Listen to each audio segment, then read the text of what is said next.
that early BKB so that he can be that big, effective team fight that they've drafted for with their lineup. You should be able to get the Basher, though, at a pretty decent timing, right, though, for the Pengu. Is there anything that you feel like he has to be really worried about in the early game to slow him down? You're a trusty mate. It's not necessarily what's going to slow him down, it's what else he needs to deal with, right? Like I said, they need some sort of way to be able to get onto this Warlock, and I feel like you need the Pango for that. So he's going to need a Blink Dagger. He's going to need, these other items that are going to enable him to still farm and scale and, do all of these sorts of things. So I don't know, he might just need 3 items, and then by then, maybe they've taken over the game too strongly on CYBERCATS. Good positioning, though, from Igor. Popping the smoke. See if they go for the D-ward on the high ground. Yeah, Seneco's pathing his way over there. 300 gold, a little bit of experience as well. I think you're mentioning as well, I like the point you bring up, just the fact that maybe Lal is going to need too many items that are reliant on initiation until the the Basher comes out a bit later on. But maybe even the Black Hole isn't going to be something they're worried about, because BetBoom definitely have the capability to end this game early. I feel like you got a pretty greedy lineup on Dire, and Enigma 3, a Doom 4. They're going to want their space. Sven needs to be farming at the triangle. This hero needs to play from ahead, but I think BetBoom definitely have the capability to take towers early and look to invade the jungle, and it's going to be very difficult for CYBERCATS to be able to kind of split the farm up between all their heroes. We're really just taking a lot of unnecessary damage here. He was never going to be able to secure that one. What are you wanting at? How did he... Well, one, they got all 4 bounties, so that's kind of pog for BetBoom if you're a BetBoom fan. How did he hit both of them? It didn't even look like the Starbreaker was going to hit at least one of them. Just a very fair and balanced hero, that's how. They've actually switched up these lanes a little bit as well. Noticed is going bottom together with Seneko. Alright, I like this. Do I like this? Actually, what's going on? What am I missing? Why are they doing this? You have... I think maybe just thinking that Dahak, they want, he is your win condition. You want him to be getting the farm, and you can't have the Enigma just constantly denying a range creep away from you every single chance you get. Also, probably it's a little bit more vulnerable to kills on the bottom side of the map, so if you've got this Nature's Prophet playing up on the top side, you just have a look at his items. He's got a Blightstone, of course, very good for harassing out, but if you ever get the lane in a good spot, there's nothing stopping him from just TPing down and giving you that +1, and then he can just TP straight up back to the top lane. Yeah, because... with a Warlock with heals, with a Warcry, with stuns, it's a little bit harder to do that if you wanted to TP up top. The way I look at it is just the fact that I feel like Nature's Prophet laning to a Sven is... Like, he has cleave for your Treants, and he's got a bunch of armor, and he's not really going to care about the right-click damage, but maybe he feels like if they... Also, a side note is if Dawnbreaker being down bottom, he can deal with the Eidolons a little bit easier. Like, Furon's pretty single target damage, and same with the Tiny as well. Well, not Tiny. Tiny's a lot of AoE, but you're not going to use your abilities to deal with the Eidolon, so... Maybe they... Yeah, I mean, you just see... Look at that. I don't know if you're watching bottom Seneko and notice they just use both their abilities to get rid of the Eidolons. And that's Enigma's... That's how you farm. That's how you harass. That is everything that the Enigma relies on in the lane. And the thing that they really need to be mindful of on DK Focus, he cannot have his Eidolons in melee range. You can afford to get them Celestial Hammered, but he can't Starbreaker them. Those Eidolons have 60% magic resistance. And if you have a look at Dawnbreaker spells, the only physical one that she's got is that Starbreaker. A lot of free gold and experience picked up for the lads down bottom. Unable to continue with the micro. We'll take a look at mid at the moment. Lal on the Pangli up against Igor's Conquer. We were both very impressed with Igor's play in both the series yesterday as well. Was another big reason. I think pretty much everyone on CYBERCATS did their role perfectly, but definitely some standout plays, and he should have a pretty good lane. In the second series, everyone did their job. First time around, it did feel like a bit of a draft mishap came their way. Bottom lane, Doom's getting a little bit of harass onto him. Level 2. Basil, let's see if the bonus armor is going to be enough, and yeah, it looks like it is. Get all +5 armor from the ice armor. What is it? The move slow, 25 attack slow as well, only for 40 mana. Yeah, that's getting nerfed next patch. Also, just talking about the micro, I feel like Seneko. That's a T2 tower, friends. Who gives a damn about that? A little bit of harassment onto DK Fergus. He's fine, though. He's underneath his tower. He's got plenty of regen. I feel like you can't afford to be just slowly harassing out an Enigma. If he's farming all the way back here, which he's always going to be because of that demonic conversion denying the range creeps, then you're going to lose out on the regen trade. Yeah, they're kind of like half shoving the lane down bottom. It's at a stage where you need to full shove it out so it goes under the tower instead of kind of just on the outskirts. Otherwise, the lane's going to continue to stay in a position where DK Fergus is going to be fine. Basil. So not use the ice armor, he'll be fine. They'll definitely put a lot of damage into the Doom. Notice he's so close to level 3. The Eidolon should be able to secure that, but he's already used the abilities regardless. Great timing with the Malefice from DK Fergus, and he too has the level 3 as well, so that second point in the Eidolons is going to be a lot of damage if they don't kill them off early. Oh, he's even got the urn. I mean, it's just so much easier now to be able to out-sustain with all that passive mana coming through. Gilga's just going to get... Easy. Oh my. Love to see it. Easy like that for Mr. Gilgir. They've got great creepy equilibrium up top as well. The Hawk freely farming kind of towards his half of the lane. Just on DK Focus as well, I know the first couple of lanes obviously didn't go too well for him, losing those Eidolons there. He's not doing fantastically on net worth, but we saw his Brewmaster play in yesterday's games. His micro is on point. He just needs to make sure that he's not giving away these for free. I mean, that's a couple of waves now that he's just been too far forward. Are they going to go back on Phasor? Notice he's going to have enough mana shortly. Seneko actually gives him the mango to work with. Unfortunately, we'll miss out on the last swipe. They have the slow coming up from the rebound on Seneko, but Phasor will be okay. I mean, this ice armor is continuing to be such a nuisance, and kind of surprised there. Do you feel like there's a lane where Notice might need a sick? It seems like they are having a bit of mana issues. A little bit of mana issues for sure, but it's not like you're frequently casting spells down here either. Top lane, H2 might be in a bit of trouble if they can get the treants in front of the Warlock. Great micro coming out from Dahak, but the Stormhammer is going to hold back the treants, but it's not enough as Gilgate gets one more punch in to secure first blood. Great hero to be able to give that first blood to as well. Tiny now with his full Windlace coming out to him to be able to complete the Tranquil Boots, plus that extra little bit of movement speed. So feels like he's going to be on roaming duty soon on this Tiny. Of course, Gilgir, like we were saying before, usually on the Hellraisers roster, playing with BetBoom this time around. What do you reckon about the little suffixes behind some of these players' names? Like Gilgir is Punching Bag. I think Dahaks is Loser. Like there's certainly some, what do you call it? Self-deprecating humor coming out from BetBoom in particular. It's some, is self-deprecating humor a good thing, though? I don't know. I think it has its place sometimes. I mean, you don't want to talk bad about yourself sometimes as well. Positive things. You talk bad about me all the time. Yeah, what but are you talking about? That's not me. I'm not talking bad about me. I'm talking bad about you. That's not self-deprecating then. It's a different thing, that's isn't just it, being a Danon? bully, I see. I understand. Eagle. He's got the boat to work with. Lau can utilize the Rolling Thunder as well if he wants to offset the combo. But he's just going to make sure he stands nearby. Beautiful read, Lau. Recognizing he didn't need to use the resources in his ultimate. Just standing nearby so Neko could get the jump away.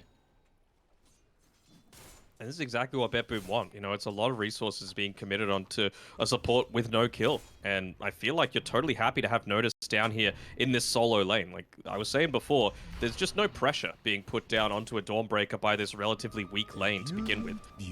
Doom, Enigma, doesn't really do much. Instead, it's going to be Lyle that actually makes the first rotation down here, looking to try and get a kill onto DK Fergus. If they can get this kill while keeping the creep wave alive, that'd be huge. They're going to try and TP down the Conqueror as well, but the boat's on cooldown for Igor, so this rotation's not really going to do much. And even Dahak's going to look to get involved as well, so two heroes from CYBERCATS will end up going down. Law's going to be okay. The tower not enough to get the kill in the end, but look at the damage that can now come out with the help of the Treants. Igor's being a little careful. He's got the 4 points of the Tidebringer, so he can look to push people away a little bit, but his damage isn't that high just yet. We'll still push it away, but it's a couple of TPs that comes down towards this bottom side. 3, in fact. Oh, no, they messed up. Oh, no, they didn't. Never mind. The bottle refill was achieved, but, yeah, Warlock and Enigma and Kunkka all made their TP rotations down towards this bottom side. So what do you do now if you're BetBoom? Because this is a lot of information with all the TPs being on cooldown. You've got Rolling Thunder. You've got this teleport being back up shortly for the Nature's Prophet. Do you consider about maybe shoving mid and looking to smoke?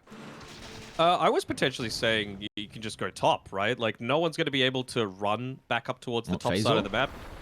Poor Mr. Doom. It's okay. It's okay. Like, it's a Doom, right? It's a support Doom. If he can stop this rotation from actually getting something more important, like a tower, that's a big deal. Like, he still lives because of the ice armor as well. So this is actually a big deal that BetBoom had to have that interrupted. I feel like if they all went top instead, you had Dawnbreaker sitting bottom with a Soul Ring, could have very easily just Solar Guardianed up there, and they had no way to make those TP responses happen on CYBERCATS' side.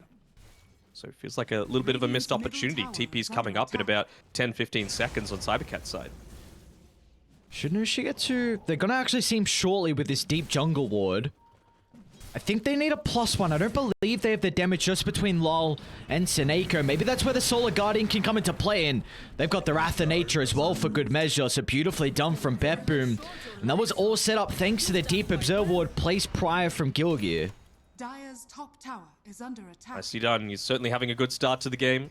Getting that first blood. Lots of effective wards. Good rotations. Top lane, they're setting up for Dahak. Eagle with the level 9. He's going to have Phaser look to TP in as well. The Sprout, it's not going to block off Eagle. Maybe the bonus movement speed from Dahak will try and path his way to the tree line, but doesn't have... Oh, no way. This Iron Branch into the TP out. They've got the vision, but they don't have the stuns. Oh, no. Dahak. Oh, God. Eagle was just a little bit too keen. Shouldn't be throwing out that Infernal Blade against a Nature's Prophet. He's got multiple ways to be able to TP out. Seneko might be the one to fall, but they don't have the boat, so we'll see if he actually does. Never mind, it's the rebound just getting him easily away to safety. Look at all this juicy farm that Seneko can get. A lot of experience, a lot of gold. They should be the level 6 completed on the Marcy, so that extra damage coming out from the Elish could help out for maybe securing a kill up top and then leading that into a tower. Even just little things as well, like being able to remove the Fatal Bonds from yourself with the Unleash. It gives you a basic Dispel, gets rid of the Malefice too, so yeah, it's going to be a nice little bonus coming through for Seneko. Yeah, that's a very good point. Something that I feel like is quite often overlooked is just the fact that you can use it as a bit more of a defensive toolkit. It's basically a Satanic, right? Like, you're using that and you've got the sidekick for the lifesteal. Sure, it's not like 200% lifesteal. Basically Satanic. Bro, the only basic thing is the fact that it gives you a Dispel. What? And you've got lifesteal. Yeah, but that's another ability. That's just... I know what you're trying to say, but that's another ability. It's not with Unleash. Look, I'm just going to sit by and have my 5,000 gold saved because I don't have to buy a Satanic, and I'm just pick Marcy. You know, very easy. Oh, it's a shame that Call Marcy is no bueno. But support Marcy that scales is very bueno in my eyes. It doesn't look like Seneko is going to go down that route, though. Obviously, against the Enigma, it's one of those few abilities that you can actually just pull someone out of the black hole as well, so that's going to be a really useful tool to be able to have, and it's a big reason why I feel like this game in particular, an Aether Lens on Marcy is a really wise choice. Still actually in a bit of trouble. He's going to need to play off the bottle sips, maybe running into the pip. The Scorchur's going to continue to pop that. It's going to expire shortly. Dahak with the Sprout. Oh, what was that attack range? Oh, they see the stack as well. This is a juicy stack. It's a big deal. He was only 3 mana away from being able to swashbuckle away to Seneko. He's going to be walking up into this. He's got the ultimate. Who do they turn to? Eagle's going to drop the boat as well. He just wants the creeps and maybe get an out. Dahak and Gilgear is going to be able to deal with the Doom. So that will enable Igor to be able to step out into the river. Bottom lane, noticed. He's going to be cautious. They could black hole and turn this around, especially with Shigetsu jumping down to the low ground. It's beautifully done. First black hole of the game is able to secure a kill onto the offlane Dawnbreaker. Look at Dahak's build. He's going for the Desolator straight up. Really wants to just be able to consistently go, be able to push towers. Honestly, the fact that they haven't been able to take one 11 minutes into the game when they've got this global lineup is a little surprising to me. Do you like Deso because you're playing into a Sven, and Conker's got a pretty decent amount of armor. Like, he can go into like an AC as well. Well, yeah, what are your thoughts on this? I'm not quite sure. I mean, if you don't go into the Deso, where's the damage coming from? Sure. Like, it's going to need to be all magical, right? Or Phasal. This time is going to be the punching bag. Seneca will make sure of that. They're going to continue to invade into the jungle. But it might be Dire that's putting some pressure back down to bottom. Notice he's going to get no help. The swipes go straight through the middle as a Delta split from CYBERCATS is perfect to help secure the kill. I really want to see him look to go into this, like, first item Aghanim Shard, because this Malefice is just ruining his life. Every single time that he's trying to Starbreaker to clear out the creep wave or survive, he's just getting interrupted, and it means that you're not getting that final slam off of it. So it's only about 3 or so minutes away. He's 600 gold away from being able to buy the shards, so I think it'll sync up relatively well as Seneko makes a TP down bot, trying to get a kill into Focus. And they should be able to do so. The rest of CYBERCATS, all their attention is onto Gilgir at the moment on the Tiny. Shigetsu getting involved pretty early on. Another use of the ultimate, and he's going to look to try and push top and get some pick-me-up farm. But meanwhile, they did get that tier 1 tower down bottom, though. Of course, it did come with the life of the Enigma, but at least you're able to find the first tower of the game for CYBERCATS. So I want to see them try and make a play around mid soon on BetBoom, because you're only 350 gold away from the Mithril Hammer. You've got great vision up on the top side of the map, and you know that the Sven TP'd up there previously. So the only way that he's going to be able to contest this is by running through all of your vision. And you saw him pop the God Strength previously. So you should be in a position to be able to respond to whatever they've got to throw at you. Black Hole, still 50 seconds off cooldown. Like, you're really in a position where you can make something aggressive happen here. Look at Gilgir's positioning. He's playing so aggressive right now. They've got both sides have some pretty good wards to play with. Phasal pump faking the ultimate's not going to use it onto Gilgir. What is my guy up to? Distracting. Well, they're not. I guess they're getting farm. Dahak has got Deso coming out. They've got such a good ward behind the T1 tower to play with mid. Gotta go shortly though. I mean, they might have waited a little bit too long. Enigma's got that black hole in 10 seconds now. Sven's going to have TP. Has God Strength in 15. Play around that rune. It's Gilgir that ends up getting it. Shigetsu might be in a bit of trouble. Defensive use of the boat's going to help out with the run buff. I was actually not going to go in with the Rolling Thunder instead, so just multiple ultimates will be expended between both sides. But we have a farming game, it looks like, in store for us, and I don't believe this favors BetBoom. Maybe they're going to hit a timing they feel comfortable with in the next couple of minutes or so, like a big 20-minute timing, but I think CYBERCATS late game have to be really content with how they could scale. Oh, absolutely. Super late game, CYBERCATS all the way. But it really just feels like BetBoom are like, okay, well, these past couple of movements that we've made, it really feels like we can't do anything. So we need our BKBs. We need this next item that's going to engage the team fight. We need to kill the Warlock. Like, we haven't even seen a single chaotic offering out of it. Shigetsu bottom lane. They're soaring with the lane ward. They know no one else is behind him. This is a gigantic kill. Finally, BetBoom are going to catch a break with someone showing by themselves. And the Stormhammer's not going to get enough distance away as Shigetsu will go down. And the rest of Radiant, look at this. They're rotating bottom, looking to intercept any of the extra reinforcements showing up to protect the Sven. And they'll run into H2O by the secret shop. A really good maneuver from Gilgir along with Noticed. Just looking to continue the push on into mid as well. Dahak not revealing on the map, really wanting to keep as much unknown as possible. He's even got that Aghanim Shard freshly picked up at the 15-minute mark, so yep, straight on into ratting. This is the way that BetBoom like to play, just cause you to have to look at too many things. Like you see a Prophet farming in the lane, you see a tower taking damage, you see them converging onto mid when your Sven's still dead. What do? You have to choose something. darkness. Gilgir? In a bit of trouble.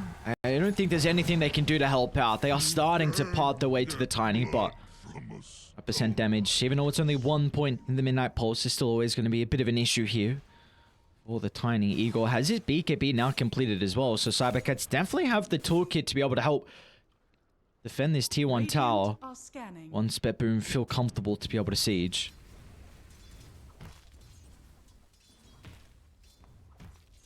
Yeah, so close to being able to pick up a bunch of these items though. The BKB almost coming up on the Dawnbreaker, almost level 12 as well, so that's going to buff up the teamfight effectiveness even further. Tiny still about 800 away from the Blink Dagger. Pango, does he have anything coming out to him now? I feel like he's been sitting on about this 400 or so gold for quite some time on Lyle. Very uncharacteristic from him. Did he complete the treads? Did he have brown boots into Diffusal? I think he might have. Not sure. But he is going for that basher. So really feeling like they don't need to get onto that Warlock, I suppose. That's really the trend of these position 5s lately. Like, something that has great AoE teamfight control. Wyvern, Warlock, to the lesser extent Enigma, Treant. Those are the ones that we're seeing come to much more prominence.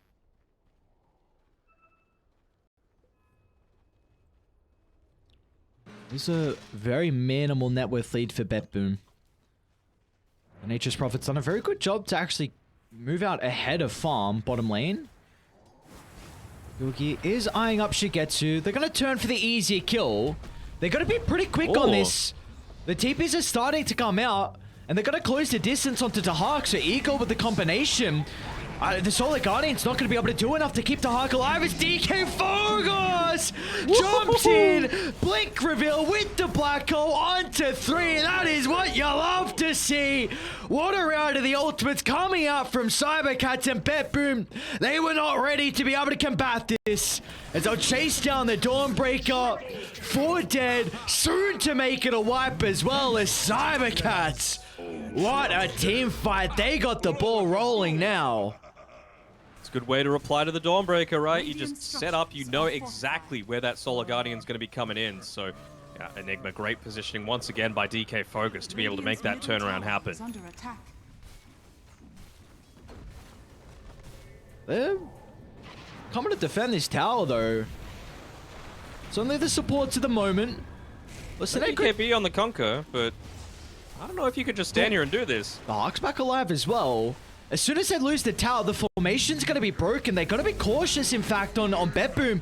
They might just feed away a couple more lives here, and it looks like that's going to be the case. Tsuneko and Gilgir both killed off. The cores are now respawning. They're going to have to cancel the TP out unnoticed. Just so much survivability being provided by this Fen.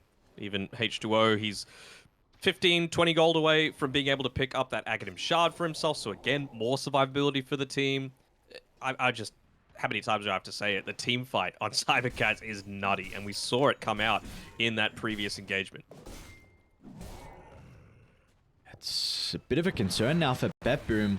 It's going to very shortly get to the stage where we're going to be mentioning that BetBoom need to avoid fights, and the Hawk's actually looking for Roche. Alright. Don't hate it. Can he solo can he solo this with the greater Treants and Deso? Maybe he might want the lucky shot coming through, but all of the vision reveals the fact that Tsuneko, the team, they're around here and they want that quick pickoff.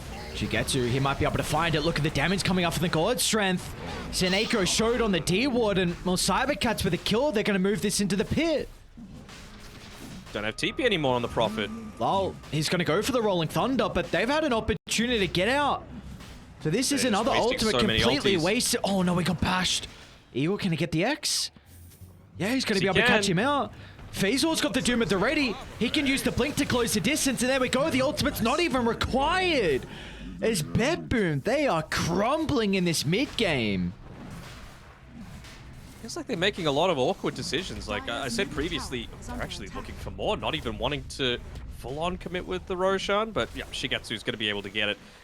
Yeah, it feels like it's all well and good to want to split the map up, push a lot of different objectives, but you got to do it with the right heroes. It's got to be with the Nature's Prophet and the Dawnbreaker, and it does really feel like a couple of times now, Notice and Dahak have been the ones to kind of lead with the body, which doesn't really make too much sense. That's why I was really wanting that Blink Dagger or that Night Stalker to be able to get in onto the backlines and just instantly connect. It feels like the rotations are a little slow, particularly because Gilgear's played this role of like They might be able to get DK focus top lane. Oh, man, Gilgear Like, needs this is his delaying his blink. Blink Dagger Yeah. so much, man. This is what I'm saying. Like, this is why they can't go for these sorts of plays. Like, I feel like if there was anyone to be able to make those kind of plays, it's Marcy, because you've got the rebound to be able to get out of a lot of these, precarious positions. Yeah, it's just we're gonna be 22 minutes in, and it's still gonna be without a Blink Dagger that they're playing with, and Pango's going for this more not initiation kind of item build, Diffusal into Basher. Phasor is gonna jump in. The rest of the team, they're gonna be a bit late to connect. Phasor holds back the Pango at the moment, so Eagle actually will get the X out in the nick of time, and look at Shigetsu. Couple of swipes of the big sword, and now Gilgear as well. Shigetsu not going to consider about charging up the higher ground. They got the bottom lane that's shoved out, so it looks like it's all going to be up to the objectives Shigetsu to claim.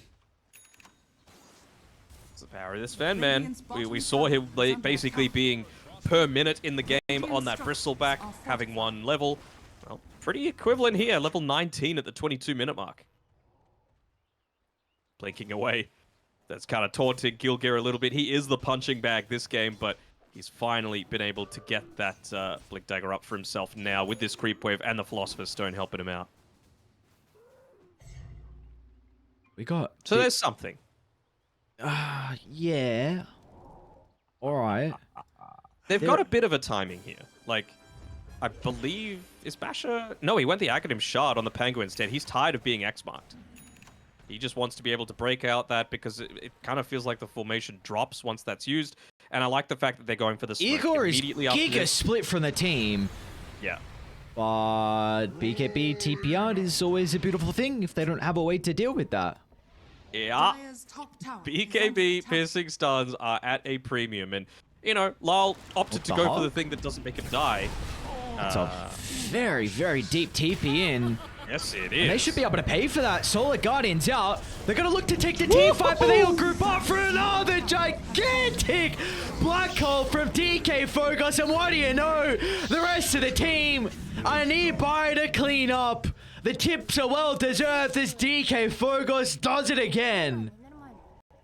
Even just little things, like you might think H2O didn't need to be there to drop the Chaotic Offering, but Marcy was coming in with that Aether Lens, looking to get the Dispose out and make sure that someone at least was able to get outside of that black hole and provide any kind of team fight control there. But yeah, once again, just the positioning on point, the team fight way too strong, and no glyph up for the next 3 minutes. You've still got, well, God's Strength is gone, but you've got all these heroes just pushing up into your base. Radiant's middle barracks are We'll under respect the attack. respawns though. They do have, of course, the big ultimates on cooldown, and that truly has been the X factor throughout these engagements. So let's see what the call is going to be from BetBoom. Radiant are scanning. Shigetsu. All right, this could be a pretty big kill. They've got the outburst to be able to TP too. I think it just Shigetsu. We'll see. Should be able to get the kill throughout the Sprout. The rest of CYBERCATS are starting to swing towards his location. They might be relying off the run buff to keep him alive long enough, but Shigetsu tries to turn it back around. The stun, holding them at bay, but Lol recognizes his role, just targeting straight towards the Sven, making sure he can't get any damage out throughout the team fight, but the rest of BetBoom is still in trouble as Igor is going to look to clean up. From one to the next target he goes, on to Hawk is next, but the BKB protecting the Nature's Prophet. The Hawk's going to look for a TP out, so Igor's just going to turn his attention over to Gilgear. And they've got DK Fogos nearby. We know opportunity for a blink away is Igor. Well, if it's not the Sven that's doing the damage, Igor is at the stage where he can fulfill the role. 8, 0, and 12 on Igor. Again, it's just this Kunkka. Very strong lane, very strong team fight presence, buffs up the rest of the team and their survivability. I'm stunned that H2O was able to survive that long into this team fight. Like, he doesn't have any defensive items at all. He's got Boots, Wand, and Shard. So he was just standing right underneath a lot of this vision from the very beginning of that engagement.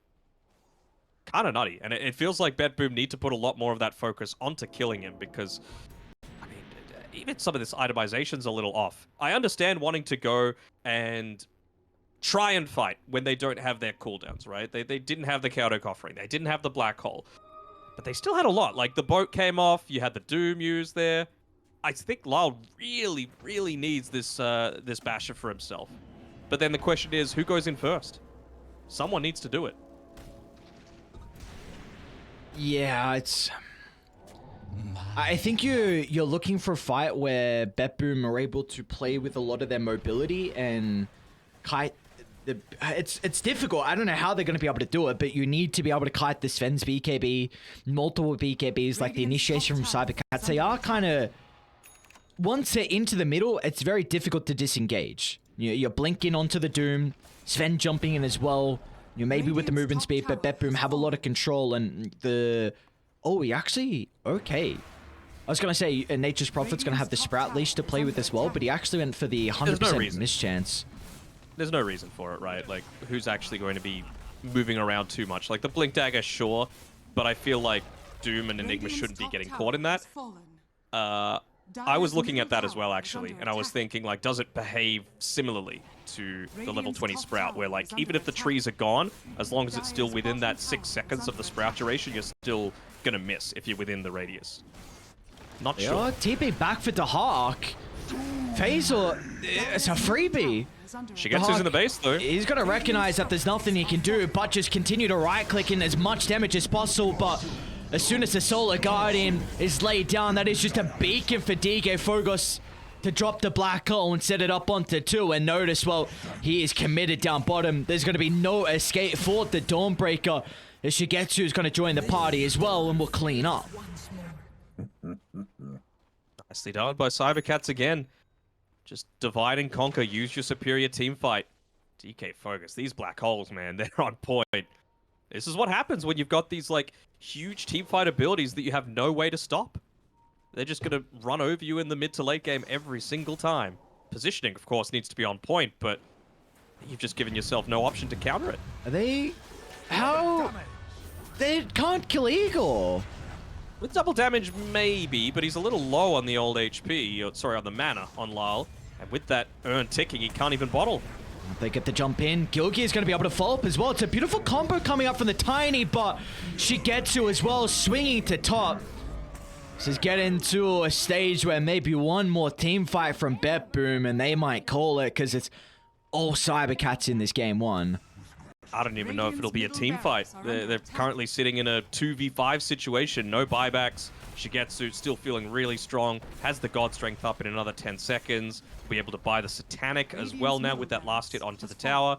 So, yeah, I really don't see a way for BetBoom to be able to come back into this one. Radiant's top tower has fallen. Eco's still holding onto a broom handle. That's how, like, focused in he is just, like, destroy them. Give them nothing. Radiant's top barracks has fallen. There ain't really much for him to hold, I suppose. Could take the Essence Ring. Yeah, Quill is fine. See what tier 3s are able to find, but 21,000 net worth lead, who gives a damn about tier 3s? You've got 100% probability right now for the lads on CYBERCATS. This is not going to be an easy road back for BetBoom. As soon as someone shows in the lane, you see CYBERCATS just on the prowl. I don't think they can take this fight. You need to get an opportunity where CYBERCATS are not grouped as 5. And that's going to come... I mean, there's no reason for them to ever be in a situation where they're not grouped as 5, though, right? Igor? Shigetsu's at the ready as well over the trees. He has 8 they're levels see ahead of Lyle. Lyle. Oh, well. Lyle's gone. Couple of swipes. Igor should be able to catch Utsunake on the tree line. They look like they're mentally tapped out of this one. Go for the rat to Hark. You can do it. Bottom side. He's just continuing to send the tree and sit. Again, making sure he's not revealing on the map. Oh my god, he's in that spot. Oh my lord. Oh, dude, that is... They don't even... I don't think they even... They know. Do they? They know. I mean, with these Wild Wing Rippers running away, they will know. now, but they didn't. It's not like they didn't see the blink part. They're gonna see him now. DK Fogos. There we go. The Hawk's teeping in, but yeah, as soon as Shigetsu jumps on the Titan, he's gonna think otherwise. Uh-oh, the Hawk. Faisal's gonna see him shortly. He's gonna Shadow Blade. Oh, Faisal, what a beautiful item. A Solid Guardian's gonna come out, but Doom's half duration's been expended now. Radiant are starting to TP down to the outpost. It's actually gonna be a decent fight. Dire, they're slow to connect. They're gonna be able to get the combination to Hawk quick on the fingers with the BKB. They'll turn it back around on Igor. But look at DK Fogos waiting in the wings, patiently ready for the jump, trying to bide his time. And there he goes, but instantly low. The bash is coming out. The swashbuckle, it's going to be able to cancel the ultimate in its tracks, and they'll still turn their attention to chase down Igor. So the Conquer, another big kill for BetBoom. They're going to chain this into Igor, into H2O's life, and they're not done. Gilgi with the toss back onto DK Fogos as Hellraisers, some science of life, and look at Shigetsu! Lol! Cancels a TP, the swashbuckle, and the nick of time. They get another bash for good measure. As Hellraisers, that's really what we've been waiting for. We have not seen it the entirety of this game, and finally 32 minutes in, we get a good fight from them. We get a good fight, and it's all on the back of Lyle not getting caught inside that black hole. Like, you just cancel it, and it suddenly goes all the way back towards BetBoom's side, right? Like, they just can't team fight into that. It really does feel like they need that AoE control coming through. The BKB is still such a big factor. I don't think BetBoom could have played that team fight more perfectly. Look at that. Second Roshan as well. Giving themselves an opportunity to potentially go all in. I mean, if the Hawk was wanting to pick up this Sages for himself, he could just look to go in. Oh, they have a sentry. Oh no, they have a sentry in the pit. They just tried that, so they're gonna know. Also, really... They're paying T4s. No. Okay. No. No, no, no. It's not happening. It was 100%. This is incredibly deep. They'll get the buybacks and they're going to get out. That is a gigantic win for BetBoom. And the Hawk's not messing around. He'll BKB and TP out, making sure there is no opportunity. Danog, what is going on? There's a win condition now. Oh, and it's made even stronger because Lyle, I believe he's got the full Aghanim Scepter coming out to himself as well. So that's going to be very significant. You know, he went the Shield Crash cooldown in Ball, so that he's able to get a lot of those BKB disrupting spells, especially now that they're starting to run a little bit lower. 6 seconds on the Enigmas, Kunkers down to 6 seconds as well. Sven, 6 seconds. So just to be able to have these consistent bashes is going to be a huge deal for BetBoom. And now the nerves start to set in a little bit for CYBERCATS as well. Like, can we go up onto these this high ground? Do they have buybacks? Are they going to be able to turn this around onto us and just win the game? There's the Ag shot in the pit. I don't know if the Corey can see it with the Treant. I don't think that's still how it works, even if someone provides it vision. Not sure. Well, the Treant's dead now, so... yeah, it was just a Hawk saying, look, I've got my shard, so who cares? I guess, who Tiny and Tiny. Yeah, it does nothing. Marcy's is alright. Yeah, sure. It could be nice if the Sven jump or reposition from the Doom. They're gonna smoke. Alright, well, the issue is his top lane. I guess the Nature's Prophet's been able to deal with that at the moment. They do have a pretty good ward in the back line of Dire's triangle that might catch them out shortly.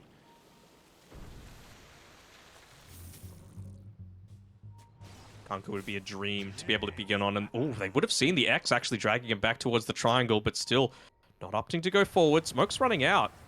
They're going to see to Hawk shortly with this ward. Around about where the Nature's Prophet is.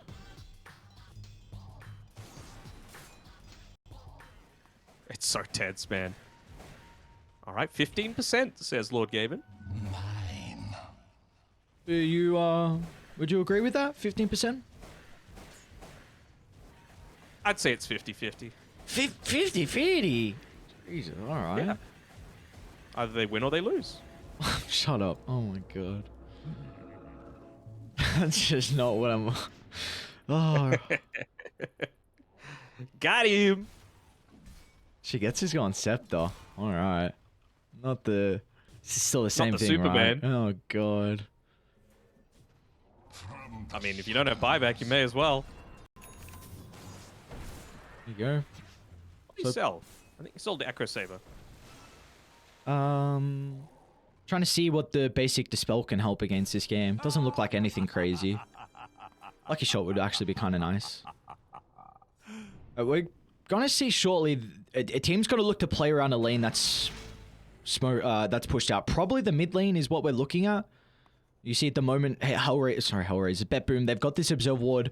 So as soon as the lane gets shoved down in a decent spot, if CYBERCATS, if someone goes to try and push it out themselves, then they'll be in a position where they're ready to pounce. And I feel like BetBoom don't hate this either. Like, the Hawk It's just about to sitting happen. all the way back here. It's about to happen. On the Hawk. They're going to see DK focus for a second. Gilkey's going to go in. There's a big kill if they're going to be able to find him. That's the BKB expended to Hawk. He just jumps in the middle mindlessly though. DK Focus is able to get the black hole out, but look at the Hawk. He's trying to play around with the Satanic. DK Focus, he's got a refresher, he's got the black hole and the BKB for the second life. As there's going to be no answer to the black hole low. He's stuck inside the Rolling Thunder. And what's the call now on BetBoom? Oh no, they still got the Doom as well. They've got everything at the ready, every ultimate they would ever desire to turn this game back into their favor. As CYBERCATS find 3 and they lose absolutely no one. They might get noticed as well. The ward on the cliff, scouting out the Dawnbreaker. Ooh, nice blink. It's a hell of a blink, but there's nothing can really do. No blink, no BKB, no TP. It's going to be all up to the Duke and Shoes onto Mr. Dawnbreaker. And meanwhile, they're onto Gilgear as well. Nature's Prophet's going to try and TP onto Hawk, but he won't be able to catch up to Shigetsu. The Hawk's going to be really cautious, man. If they get the kill onto Dahak, he just brought back, and the rest of the team starting to connect towards the Sven's location. They have to be cautious. What just happened with BetBoom in that last fight? You're TPing right into the middle. You had a Rolling Thunder go off, and I didn't see a single attempt to stop both of those black holes. Dire's middle tower is under attack. It's probably back up to 2%. I liked the start of the fight. Being able to go in onto the Enigma was fantastic, but there was just no follow-up. Now, feels like CYBERCATS, they're back in the driver's seat. They can wait the 50 seconds that they need for the black hole to be available. They can, honestly, even just hold themselves up inside their base because they know that their buybacks are going to be coming up, what, a good 4-5 minutes before the Nature's Prophets is. And you're not... It's really more than likely you're not going to get another opportunity where you jump DK Focus to start the fight. Because he's playing with the ninja gear now from that tier 4 neutral item. So it's just going to make it that much easier for the Enigma to be able to position safely. It's also... What do you do? I don't know. Because you're going up against a gem now on H-Duo. It all comes down to initiation. Of course, to be able to enable that is off the back of Vision. And the fact that BetBoom don't have a gem to play with, they're going to lose a lot of map control where they can get that jump. So for them, control the triangle. That is the call. You got to keep these lanes shoved out. Well, whenever a lane's up there high ground, it's going to be very obvious that no one's inside the base. So I guess that's a nice thing about the Nature's Prophet from being able to use the treants. So no one has to show. Gold for my Edge Sword, such a nice item for the Kunkka, just buffing up his damage even further. Yeah, it's just the buffed up version of the broom handle, you know? He was holding it for the first 25 minutes of the game. He's like, you know what? I want that extra attack range. Oh, interesting. I hadn't checked till now. The Hawk went for the treant damage instead of the teleport cooldown. He just wants the full rat, man. Yes. It's all about just trying to distract away as much as possible. I mean, look at those greater treants. They've 2,500 HP. That's more than me most games. Radiant's bottom tower is under attack. Again, going to be very difficult now for CYBERCATS to play with. You are always going to have a lane that's shoved out, and someone will be forced to react to this. Notice? Has to be very careful here. I mean, they know that they've got a sheep stick up on the Kunkka, so you can't just say, oh, I'm going to be able to Starbreaker away, or I'll, you know, BKB blink out. I don't know. If you get put into a bad spot, especially with Blink Sheep, you can get burst down 100-0, and a lot of these fights that BetBoom have been winning have been on the back of him being able to come in with that Solar Guardian and turn the team fight around. This is huge now. They're going to lose all their control of the triangle. That's 2 wards gone, and now Radiant, they're going to be playing with no vision on the map. It's going to make it... Pretty much their next ward has to be to maybe take a Roche fight. I actually don't even think they can defend Roche. The shot's still in Roche, man. It's still there. Alright. Who wants it? Doom? Conquer? Sven? Just an extra 7 armor? Why not? Anyone on Dire. Radiance is... Yeah, no. You take anyone on Dire will be like, yeah, I'll take that 1400 gold. Thank you very much. Especially now at this stage of the game, you know, in the Infernal Blade, you're going to be above level 24 on, well, at least the Nature's Prophet. Wonder if they do end up scouting it out. You can see Noticed as well. He's in 2 minds. He wants the Aghanim Scepter. He also wants the Abyssal Blade. Doesn't give them vision of the Aghanim Shard, unfortunately. Tossing the tree in there by Gilgear. Noticed! Oh, they found him. He can't go He does in. have a buyback to be able to rejoin if it's going to be required. Down for 80. Fazor's got the jump as well. Doom instantly looking to target the high ground. Hawk's off to the left side though, but DK Fogos runs straight towards him and look at the crits! Hawk! Oh this my attack! lord, this attack killed the Hawk! He's back to full, standing his ground. Combating Shigetsu, they're gonna toss both of them inside the Sprout, but the Hawk, can he win the man fight? Amano for the rampage! Igor cleaves him down, secures game 1. What a lost team fight. Mr. Eagle, take a bow. The Conquer going 18-1-8. And it's going to be CYBERCATS in the end, taking this game 1 victory in the lower bracket round 2. Sheesh. That's all I can say about that game.